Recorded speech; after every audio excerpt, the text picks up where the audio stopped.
आज की जो प्रेस वार्ता है इसका प्रमुख विषय पूर्व डिप्टी स्पीकर संतोष यादव के परिवारजनों द्वारा जो बार बार भ्रष्टाचार की खबरें आती हैं, उसी पंक्ति में विभिन्न समाचार पत्रों के माध्यम से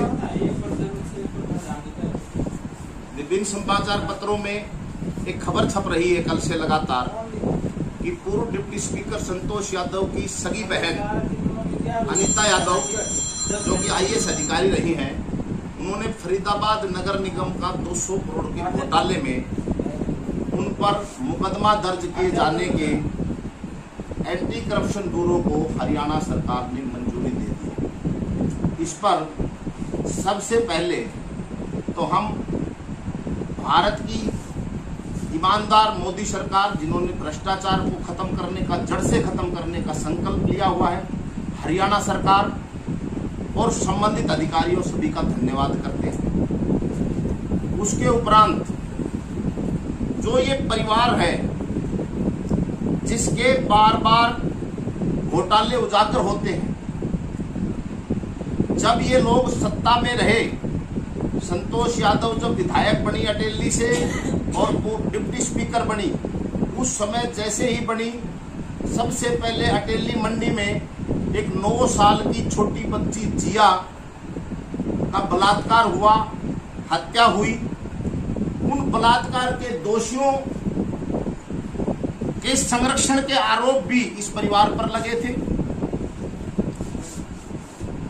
उसके बाद धोलेडा में क्रेशर कांड हुआ जिसमें गरीब मजदूरों की हत्या हो गई थी, उसमें भी इनकी संलिप्तता जाहिर की गई।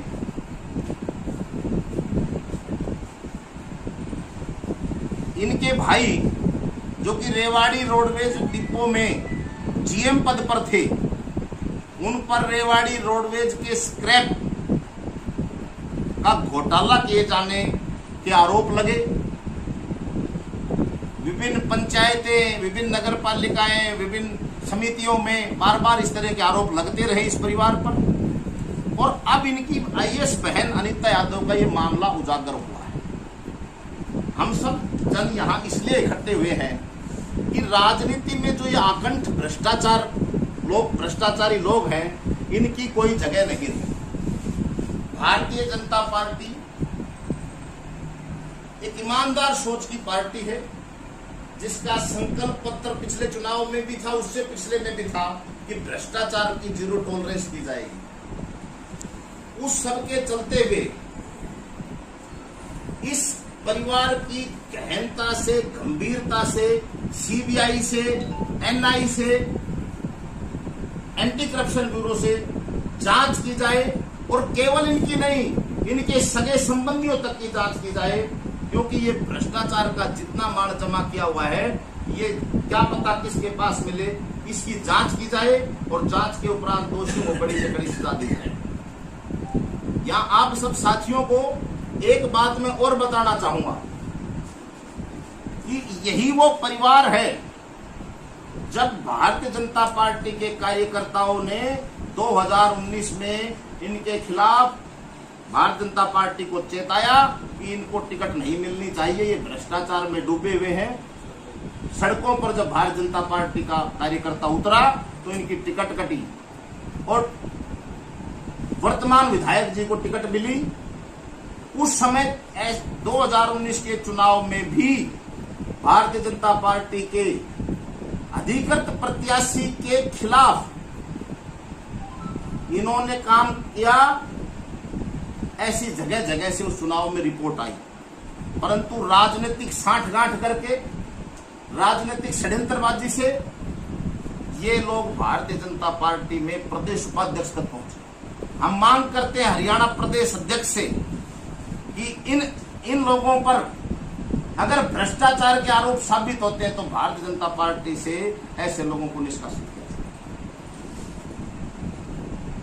मेरा मूल बिंदु इस भ्रष्टाचार पे थे, राजनीति पर जो किया है वो मैंने आप लोगों को बताया है। और अब इस मामले पर थोड़ा सा प्रकाश हमारे बड़े भाई आदरणीय सतवीर जी शेड़लिया जी डालें। वो भाई भाई साहब की बात 100% सही है। इसमें कोई भी लाग लपेट, कोई लागबाजी की कोई बात भाई साहब ने बताई नहीं।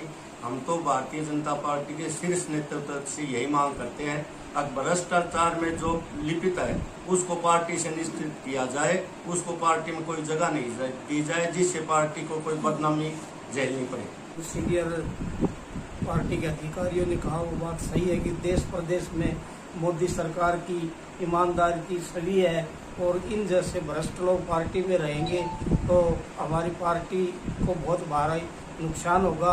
हम पार्टी नेतृत्व से कहेंगे इन भ्रष्ट लोगों को पार्टी से बाहर का रास्ता दिखाया जाए।